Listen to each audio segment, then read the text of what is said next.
comme vous, journaliste, quand vous interrogez quelqu'un, même si la personne que vous interrogez n'a pas de pouvoir sur vous, vous êtes dans une relation de travail. Et si un homme tenait les propos que M. Brion a tenus envers Mme Muller, eh bien, il serait de nature à vous choquer, parce que si on veut comprendre, au-delà de la banalité, entre guillemets, de ces mots, c'est une véritable agression que de vous ramener non plus à une professionnelle, mais à un objet sexuel. C'est ça qui est en jeu, et c'est pour ça que je trouve que cette décision du tribunal est en dehors du temps. Je sais bien que les magistrats doivent être dans leur tour d'ivoire, mais à ce point-là, cela me semble hallucinant. Voilà pourquoi, bien entendu, nous ferons appel. Nous sommes déçus, évidemment, par cette décision, déçus pour Sandra, évidemment, mais déçus pour la cause des femmes, parce que ce qui vient de se passer, encore une fois, c'est la question de la libération de la parole. Le mouvement MeToo a été une libération de la parole. Et c'est important parce que c'est le commencement du changement de mentalité dans la société et dans les rapports entre êtres humains. Si vous supprimez, si vous mettez des entraves à la liberté de parole, eh bien évidemment, c'est une régression. Et donc je considère que ce verdict d'aujourd'hui est une régression vers ce mouvement formidable qui s'est développé, mais qui, malgré cette décision, ne s'arrêtera pas. J'ajoute que par l'effet de l'appel, demain cette décision n'existera plus et que nous irons devant les juges de la Cour d'appel pour donner à nouveau notre point de vue. Voilà, je n'ai pas grand-chose à rajouter, donc effectivement la justice a décidé de le punir. C'est un cas pour l'instant français, mais comme dit mon avocat, on va se battre pour que, comme dirait la chanson de Trust, la justice ouvre les yeux. Je ne donnerai pas la phrase en entier, pardon. Un peu, voilà. Pensez à faire des économies. Ouais, enfin, c'est quand même en gros 2 mois de chiffre d'affaires de ma société. C'est pas rien. Donc, la décision est lourde, elle est punitive, elle est décevante, elle est incompréhensible pour moi. Mais encore une fois, je compte sur mon avocat ici présent pour faire valoir mes droits et que ce cas soit revu. Après, j'ai envie de vous dire que sur le mouvement de libération, c'est gagné. Donc, on a quand même, grâce à ce mouvement, Balance ton port et ce mouvement MeToo, si le verdict des juges n'est pas en ma faveur, il est important que vous sachiez que la bataille continue. On ne va pas se laisser abattre. Le hashtag Balance ton port a mis le doigt sur des problématiques sociétales, j'ai du mal à trouver mes mots, pardonnez-moi, patriarcales et machistes, et grâce à son retentissement mondial, que je n'avais absolument pas anticipé, de l'autre côté de l'Atlantique, dans 85 pays, je ne sais pas s'il y a une justice équivalente à l'international, il faudra qu'on se renseigne, ça peut être intéressant. Cette décision n'enlève rien du tout, elle n'enlève rien au fait que la parole des femmes s'est libérée, que vous devez continuer à parler, que vous devez continuer à dénoncer les agissements répréhensibles, quels qu'ils soient. La peur ne doit pas gagner, la peur ne doit pas changer de camp. Je continuerai donc de me battre sur ces questions chaque jour des États-Unis. Je continuerai et d'aider des personnes que je sollicite parce qu'encore une fois, j'ai tous les jours des mails, des textos, des messages. Donc j'en ai eu 1 million quand même de personnes qui pleurent, qui me crient leur désarroi et qui essayent de trouver des solutions à des problèmes qui, avec une décision comme ça, pas vraiment très encourageant. Donc j'ai perdu sur la diffamation, je suis journaliste comme vous, je pense que c'est pas la première fois qu'on parle d'un procès en diffamation, c'est un point de droit qui va être évoqué, et donc j'ai envie de reprendre une belle phrase de Gisèle Halimi, parce qu'hier, effectivement, dans la nuit, j'ai eu du mal à dormir, comme vous pouvez l'imaginer, donc j'ai fait des recherches. Il y a une belle phrase de Gisèle Halimi qui est parue, je crois, cette semaine dans Le Monde, il me semble, qui dit « Je dis aux femmes 3 choses. Votre indépendance économique est la clé de votre libération. Ne laissez rien passer dans les gestes, le langage, les situations qui atteignent votre dignité. Ne vous résignez jamais. » Et encore une fois, j'ai une deuxième phrase de Françoise Sagan qui est, je trouve, magnifique. Le sarcasme s'avère presque inévitable dans ce que peut dire un homme à propos d'une femme qui ne lui a pas cédé. Dans mon cas, le sarcasme est allé très loin.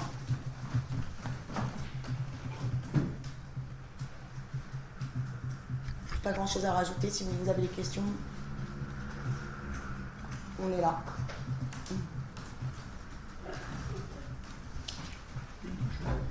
Je découvre en même temps la décision du tribunal et il y a un passage qui est quand même extraordinaire.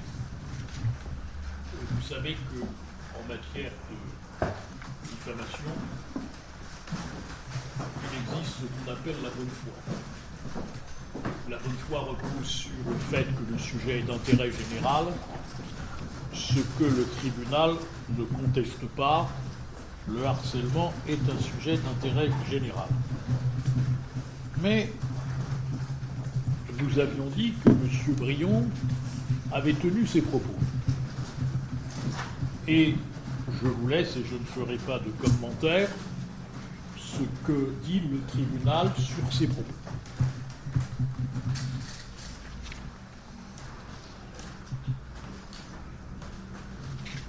M. Brion, dans une tribune au Monde, a reconnu avoir, lors d'un cocktail dans une soirée tenue, des propos à Sandra Muller qu'il a qualifiés de déplacés. Et il a affirmé les regretter. Il a précisé lors d'une interview sur Europe 1 avoir dit à la journaliste, donc à Sandra Muller, lors d'une soirée arrosée, « T'as de gros seins, tu es mon type de femme, une fois, d'avoir été lourd, d'avoir mal agi. » Et après que Sandra Muller lui aurait dit stop, avoir ajouté d'un ton ironique « Dommage, je t'aurais fait jouir toute la nuit » et avoir présenté des excuses. Le lendemain. C'est pas vrai. Et voilà ce que le tribunal dit. Aucune des attestations produites en défense n'évoque la tenue par Éric Brion des propos rapportés par Sandra Muller ou de propos proches de ceux-ci ou dont quelconque harcèlement à son encontre. Et donc finalement, ce qu'a dit M. Brion, là c'est moi qui synthétise ce que dit le tribunal, l'emploi du terme harcèlement évoque une répétition et une pression grave.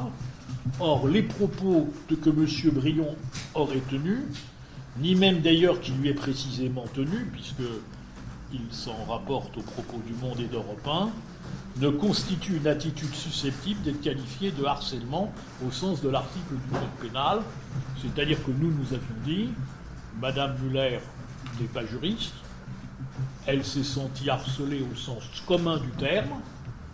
Le tribunal ne conteste pas, puisque M. Brion est dans le Monde et à Europe 1 avait tenu ses propos, mais ils disent c'est pas du harcèlement parce qu'ils n'ont pas été répétés, et donc à partir de ce moment-là, eh bien, quel qu'ait pu être le ressenti subjectif de Sandra Muller à la suite des paroles d'Éric Brion, qui ont pu entrer en résonance avec une agression subie par la journaliste, elle ne disposait pas d'éléments suffisants pour que les propos litigieux accusant publiquement le demandeur des faits aussi graves que le délit de harcèlement sexuel fait qu'elle a manqué de prudence.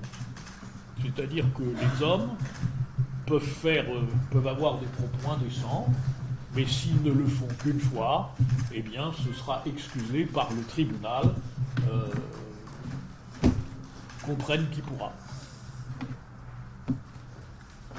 Je vous sens muet de stupeur, vous n'avez pas de questions? J'ai cru entendre pression forte et réitération. Ça veut dire que la pression forte suffit.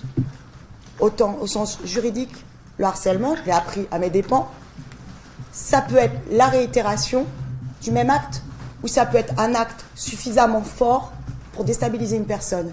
Et en l'espèce, c'est ce qui m'est arrivé. C'est ce que j'ai appris après avoir tweeté. Et en l'occurrence, peut-être qu'il faudrait appuyer sur ce point. Un harcèlement, ce n'est pas une répétition, ça peut être une pression forte, et c'est dans la loi. Madame Muller, vous avez dit tout à l'heure que vous étiez senti un peu dépassé vous-même par l'ampleur qu'avait pris le mouvement Balance son corps. Est-ce que vous avez l'impression décision du tribunal aujourd'hui, c'est une manière de vous faire payer ce retentissement. Vous êtes en quelque sorte un symbole. La justice a fait faire de vous un symbole. La justice française, pour l'instant, j'espère que ça ne durera pas, mais la justice française, pour l'instant, a appliqué ce que M. Brion voulait, c'est-à-dire une justice bâillon. En fait, on a voulu me faire taire. Quand j'ai voulu écrire mon livre, j'étais déjà sous le coup d'une procédure. Il a fallu que je coupe énormément de passages, mais j'ai tenu bon, et le passage dans Balance ton porc, où j'explique en détail ce qui s'est passé, et là, il est clair, il n'a pas été contesté par son avocat, personne n'a rien dit. Donc, c'est ce qu'on appelle une procédure bâillon, et en ça, ça veut dire que, entre guillemets, les prédateurs, je n'ai jamais considéré M. Brion comme un violeur, j'ai dit qu'il avait été, en l'occurrence, acteur, et qu'il avait été dans un comportement inapproprié et une agression verbale, sexuelle. Je répète, si M. Brion m'avait dit « tu as des beaux cheveux, tu as de beaux yeux, et j'aimerais bien qu'on aille au cinéma », vous ne seriez pas là. C'est les attributs sexuels qui ont été visés. Tu as des gros seins, c'est pas tu as des beaux seins, c'est tu as des gros seins. Il faut que je fasse quoi? Une réduction mammaire pour pas attirer l'attention? Donc, un symbole que nous, les femmes et les hommes, parce qu'encore une fois, je vois ici, ça n'a pas été un mouvement uniquement de défense des hommes, des femmes, ça a été aussi un mouvement global. On en parle en France, on en parle aux États-Unis. Dans le livre, je parle des transgenres qui ont 67%, grosso modo, de taux d'agression sur leur lieu de travail. Je parle des gays, je parle des lesbiennes, je parle des femmes, je parle des hommes.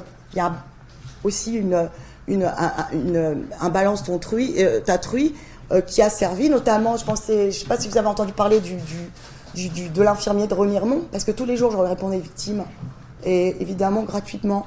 Et j'ai eu cet infirmier de Remiremont que j'ai aidé à faire parler il n'y a pas longtemps, il pourra vous le préciser, qui a dénoncé son chef à Remiremont, qui est tombé en dépression, qui a pris des pilules, et le fait de parler, ça lui a fait du bien, il a été soutenu et se sent mieux. Donc c'est un mouvement de libération générale. Et effectivement, moi je pense aux victimes. Moi je vais me battre évidemment. Je vais peut-être faire une cagnotte éventuellement comme je l'ai fait, mais on va encore dire que je suis vénale. Il va falloir, parce que j'ai pas les moyens de payer 15 000, mais vraiment pas, je suis pas Paris Hilton. Donc c'est une procédure qui est destinée à faire taire les victimes qui pourraient parler. C'est une procédure qui pourrait couper les ailes des victimes qui ont parlé, de celles qui voudront parler. Et en fait, le message est clair, c'est en fait taisez-vous. Taisez-vous tous. La diffamation, je sais ce que c'est. Je suis condamnée, je suis journaliste, j'accepte. Au niveau moral et au niveau de l'image de la France, je trouve ça dommage. Parce qu'en fait, on va être enclavé. On va être un peu mis à l'écart. Et on fait gagner une minorité bruyante, une minorité avec du backlash, une minorité d'opposants, qui, encore une fois, c'est notre responsabilité, une minorité bruyante. Mais la majorité, que ce soit en France ou aux États-Unis, c'est une majorité de victimes, et c'est une majorité de personnes qui quand même sont derrière nous, qui ont envie que les choses changent. Il y a eu des lois qui ont mis le doigt sur le harcèlement de rue. Au niveau des entreprises, elles essayent, et moi aussi j'essayais avec mon association d'instaurer des règles. Au niveau des comportements communs dans un bureau, je pense que les hommes discutent avec les femmes. Il n'est pas question de faire peur et d'être en guerre avec les hommes. Il est question de mieux communiquer, de mieux échanger, pour ensuite essayer d'avoir des comportements qui ne seraient pas mal sentis, mal ressentis. L'éducation des garçons, des petits garçons, moi j'ai un fils, elle est aussi là en compte. Quel message on va faire passer dans les écoles, dans nos professions, dans les entreprises, dans les cours. Donc pour l'instant, je trouve ça dommage. Mais je ne perds pas espoir. Et si je dois être la victime expiatoire, sacrifiée à l'autel de l'injustice, eh ben, je l'accepte pour l'instant.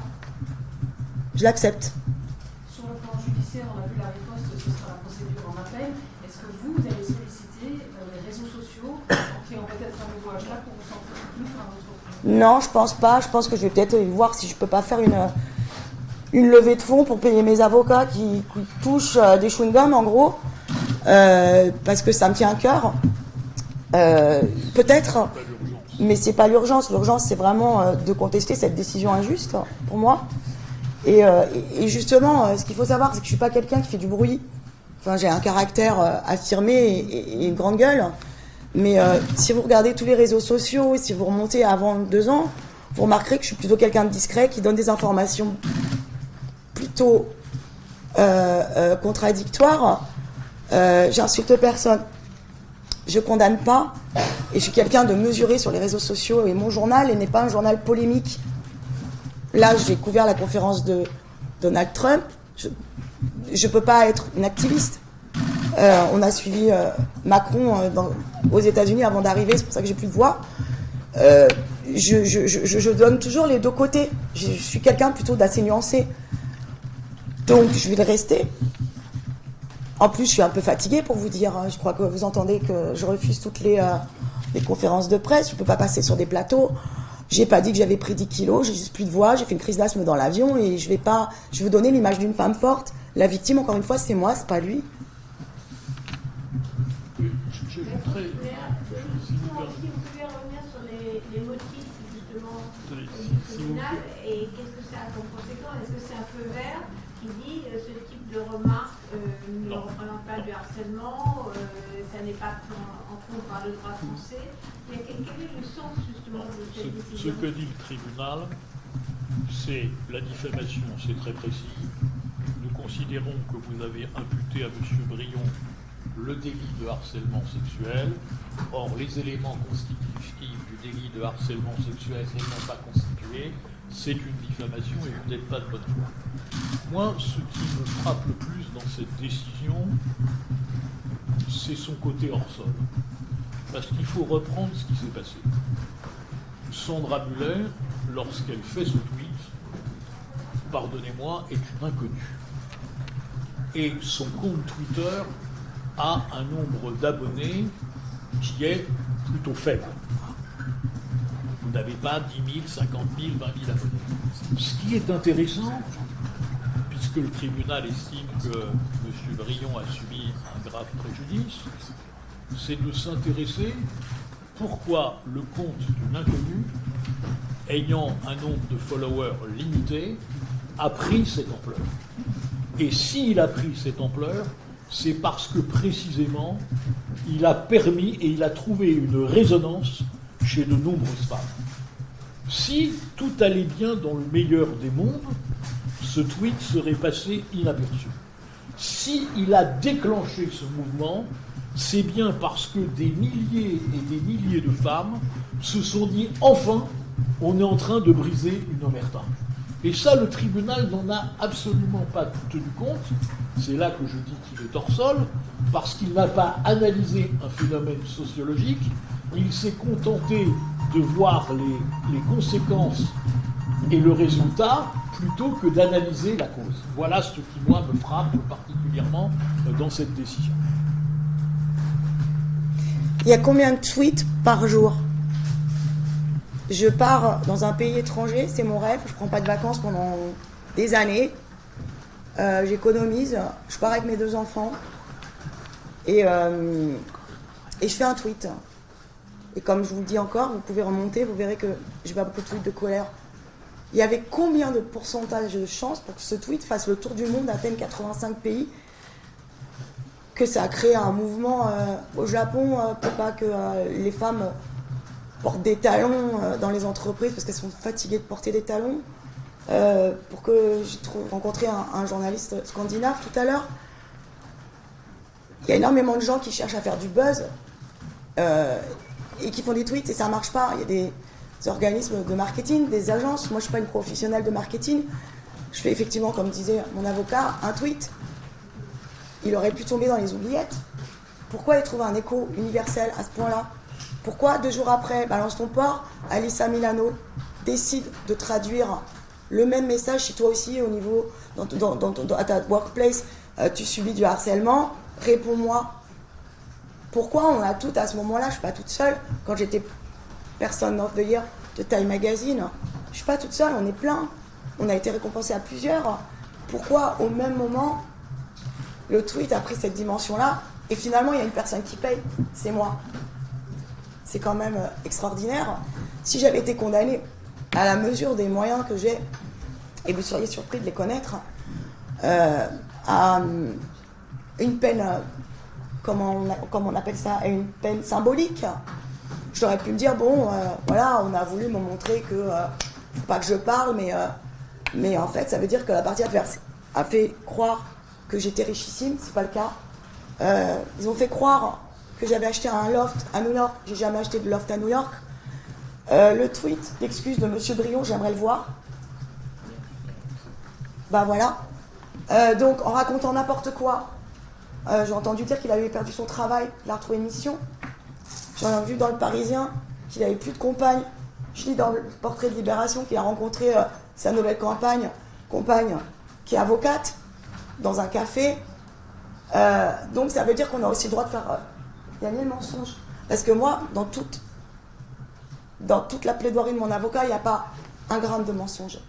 On aurait peut-être dû en rajouter un peu en fait. Non. D'accord. Madame Miller, est-ce que vous diriez que la formulation du hashtag Balance ton port vous a été préjudiciable? Il y avait quand même une façon un peu plus... on peut l'apprendre de façon très solennelle. Je comprends que port, ce soit un mot un peu fort, mais c'est aussi... un port, c'est un port, quoi. C'est tout. Et il y a aussi, on n'est pas obligé de faire comme on appelle aux États-Unis du drama. Il y a aussi une dimension de détachement humoristique. Ça, cette partie un peu, je comprends que M. Brion n'ait pas rigolé quand il l'a lu, mais je pense que Balance ton port, c'est quand même une formulation qui est un peu aussi légère. Donc, moi, j'ai toujours prôné ça a été mal compris, très mal compris. Je l'ai fait de façon non anonyme, d'accord? J'ai toujours demandé que, éventuellement, si vous dénoncez quelqu'un, c'est pas de la délation, justement, vous le faites à visage découvert. C'est quand même mieux. Après, il y a des femmes, des hommes qui peuvent pas le faire. Encore une fois, ça peut t'encourager dans des types de procédures en France de faire de la dénonciation. Comme je disais, à New York, if you see something, say something. Si tu vois quelque chose, tu le dis. Ça, c'est la mentalité américaine. Ça a du mal à traverser l'Atlantique, je vois. Donc moi, j'ai vu quelque chose, je l'ai dit. C'est tout. Après, le MeToo a été plus soft, mais les Américains qui m'ont interviewé dans le Time se posent des questions, m'ont jamais jugé en me disant « Ah, mais c'est fort, finalement, peut-être que nous aussi, on aurait dû donner des noms. » C'est pas mal, en fait, ce que vous faites en France, là, de donner un nom, parce que vous allez plus loin que nous. Et nous, quand on a repris le message, il était plus soft. Alors, on est d'un côté un pays exemplaire, parce qu'on a un franc-parler et qu'on a des attitudes révolutionnaires. Et puis, en même temps, quand on parle et qu'on fait la révolution, sans le vouloir, ça nous retombe dessus, ça me retombe dessus. Et je pense que la plupart de mes amies françaises victimes et américaines vont pas bien prendre ce jugement. Après, libre à la justice française de revoir nos arguments quand il sera temps de le faire. Mais je pense que, voilà, il n'y a pas que la dimension dramatique non plus. Mais voilà.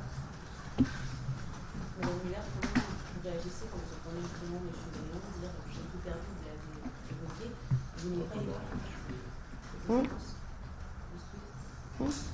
Et comme nous allons faire appel, on ne va pas commencer à parler des conséquences pour M. Brion. C'est un débat qu'on aura devant la Cour d'appel. Je l'ai dit, c'est la culpabilisation de la victime. Hein. C'est aussi clair que ça. Hein. En fait, il aurait fallu que j'arrive déconfite, en pleurant, en disant que j'ai pris des médicaments, que j'allais me suicider. Vous ne connaissez pas ma situation personnelle, personne ne sait ce qui s'est passé ces derniers mois dans ma vie, et j'en parlerai pas. J'ai peut-être une qualité malgré tout, même si je suis grande gueule, j'ai la qualité de la pudeur, et apparemment la pudeur m'a pas porté chance.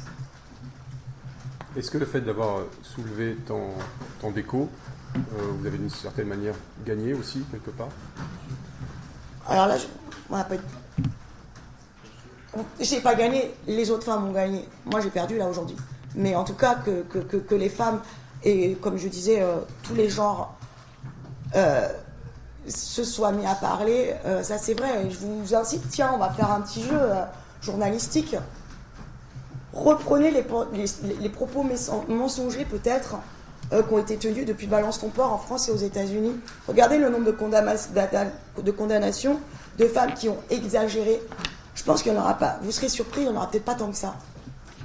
Écoutez, c'est la première fois que je rappelle que nous sommes sur une affaire civile, puisque M. Brion a choisi la voie civile, de diffamation. Et c'est la première fois, et ça fait pas longtemps que je suis avocat, ça fait 44 ans, que je vois autant de journalistes présents pour commenter une décision de justice. Donc oui, de toute façon, Sandra Muller a gagné. Je ne sais pas si l'histoire retiendra le nom de M. Brion, mais je pense que l'histoire n'oubliera pas ce qu'a fait Sandra Muller. Parce que cette vague mondiale, de toute façon, ce n'est pas le jugement de la 17e chambre qui va l'arrêter. Donc de ce point de vue, pour la cause des femmes, oui, je pense que Sandra Muller a gagné. Est-ce que vous devrez supprimer le tweet?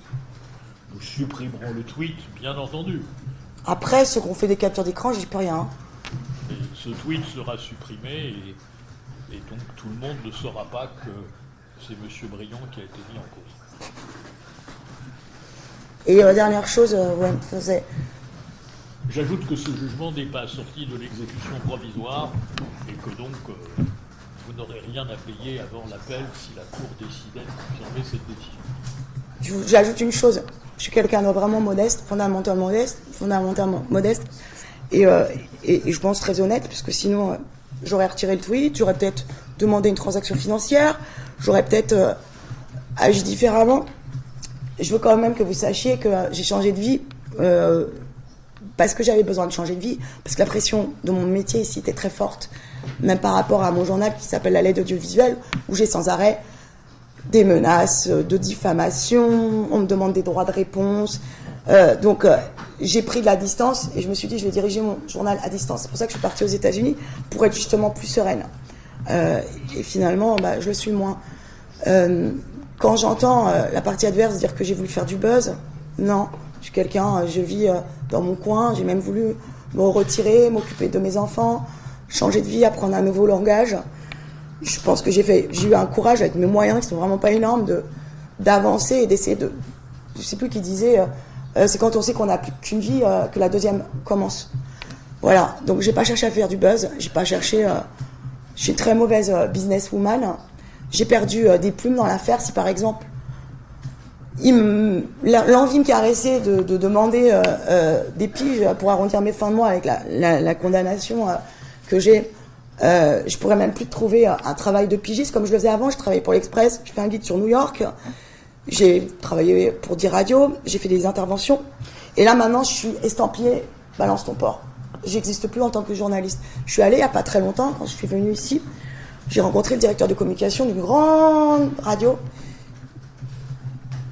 Et il m'a parlé de ses problèmes personnels, parce que tout le monde me parle de ses problèmes. Il a eu lui-même affaire à la justice dans l'autre sens. Et quand je lui ai dit, mais moi, il faudrait que je trouve des piges, comme je le faisais avant, en fait, on m'a répondu, t'es un peu trop marqué à la culotte maintenant. Donc, même dans ma carrière, ça m'a valu des tracas.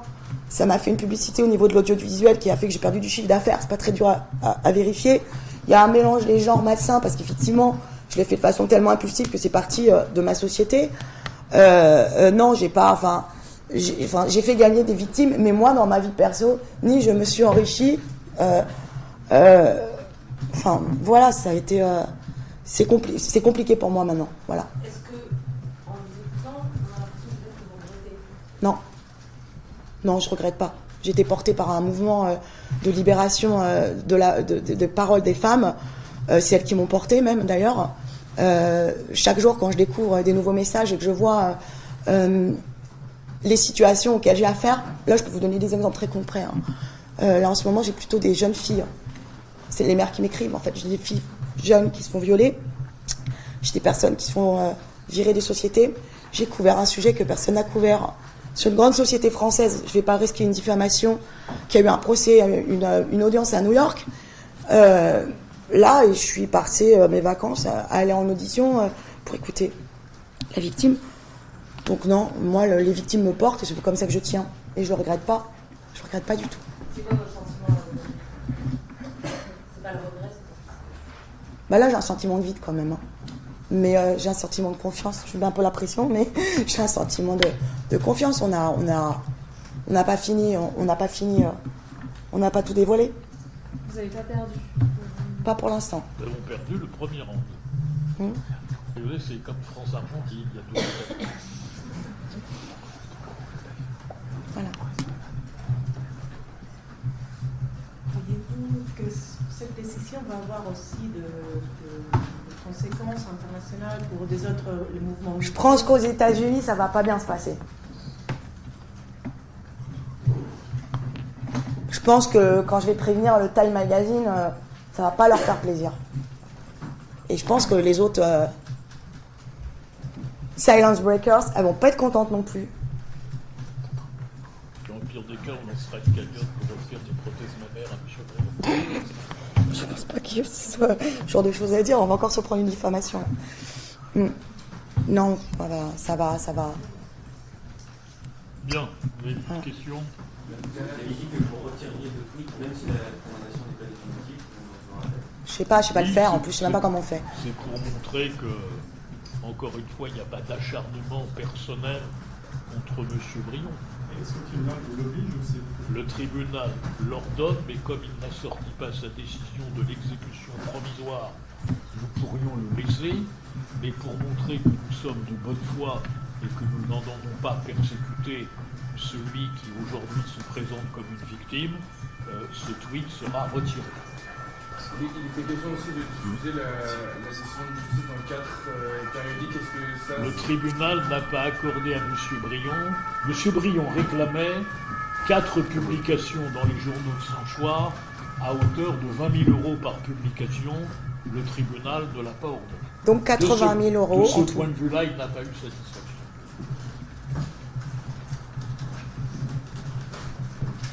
Globalement, M. Briand réclamait l'équivalent de 135 000 €. Le délai d'appel, c'est environ... C'est quelques jours, on va faire ça demain. C'est maintenant. À l'audiencement, ça, madame, je ne suis pas comptable des audiencements, mais la justice prend son temps. Oui, à peu près. Justine, comment la justice elle est censée prendre en compte tout ce phénomène de société quand eux ils doivent aussi juger le cas d'une personne et comment ils pouvaient faire même techniquement ça... Je pense qu'ils auraient pu reconnaître à Madame Muller le bénéfice de la bonne foi dans sa dénonciation. Mais parce que c'est vrai, il l'a dit. En tenant compte encore une fois, de tout le contexte. Vous savez, la justice, ce qu'elle a d'intéressant, c'est qu'elle est le point de rencontre entre l'évolution de la société et une société figée. Vous avez des lois, et puis à un moment donné, ces lois paraissent injustes ou dépassées. Et donc nous sommes à ce point de confrontation entre finalement, quand le tribunal considère que ce n'est pas le délit de harcèlement au sens juridique du terme, mais quand nous plaidons, nous, que Mme Muller n'est pas juriste, mais qu'elle s'est sentie agressée ou harcelée, c'est la différence entre une lecture rigide du droit et l'évolution d'une société. Et c'est l'incapacité parfois, ou le retard parfois, que la justice prend à prendre en compte un phénomène social. Mais ça n'est pas la première fois, c'est inhérent à la justice. Et pardon, vous dites que les autres personnes qui ont brisé le silence ne vont pas être contentes. Est-ce que vous considérez que c'est une décision qui fait honte? C'est pas une décision qui fait honte. Je préfère qu'ils répondent pour pas me griller en appel.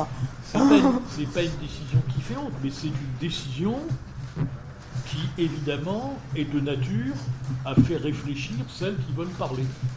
Et quand vous êtes victime, quand vous êtes victime, vous êtes blessé, vous êtes traumatisé, et vous n'avez pas une réaction forcément froide et rationnelle.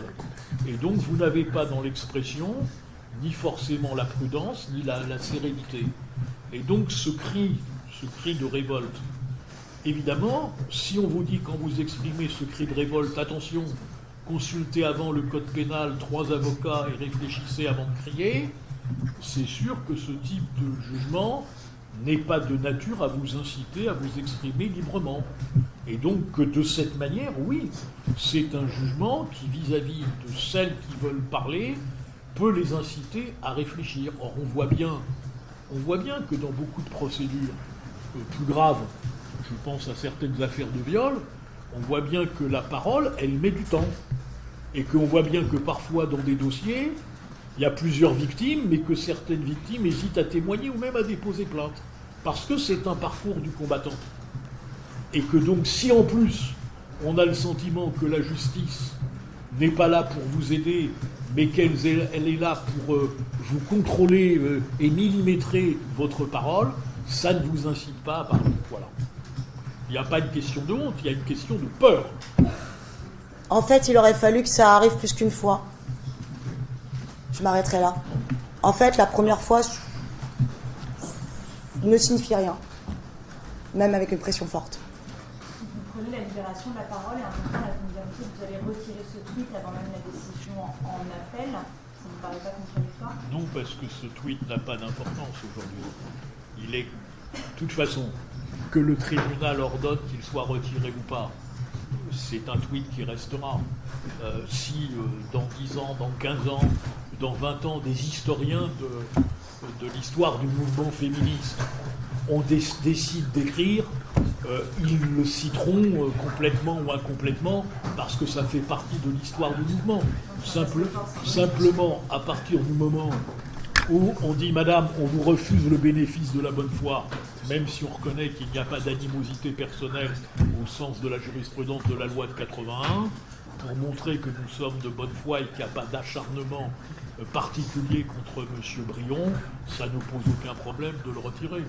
Mais ça ne change rien au procès, ça ne change rien à ce qui a été dit, ça ne change rien au mouvement qui a été lancé. J'ai refusé de l'enlever déjà. Hein. C'est pour ça que je suis là. Hein. Bon, merci. C'est 15 000 € de dommages et intérêts plus 5 000 € au titre de l'article 700, c'est-à-dire aux frais d'avocat. Mais globalement,